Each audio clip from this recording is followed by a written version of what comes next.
सर्वांना शुभ सकाळ. तर बघूया या व्हिडिओमध्ये माता राणी कशी शिंगार करून तयार झालेली आहे. चेहऱ्यावर पूर्ण हळद लावलेली आहे, नाकामध्ये छान नथनी आहे, मोठे मोठे डोळे आणि काजळनं तयार झालेली आहे. कंपाळावर कुंकवाचा टिळा आहे आणि डोक्यावर मुकुट आहे. गळ्यामध्ये वेगवेगळे अलंकार आहे. फुलांचा ताजा ताजा हार आहे आणि बुट्ट्याचा शालू घालून माता राणी तयार झालेली आहे.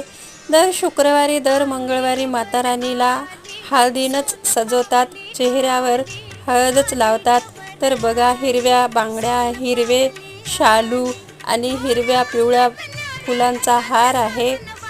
आणि चॅनलवर कोणी नवीन असेल तर नक्कीच माझ्या चॅनलला लाईक शेअर सबस्क्राईब करा. धन्यवाद. सर्वांना शुभ सकाळ. तर बघूया या व्हिडिओमध्ये माता राणी नटून थटून कशी तयार झालेली आहे. सर्वप्रथम माता राणीनं हिरवा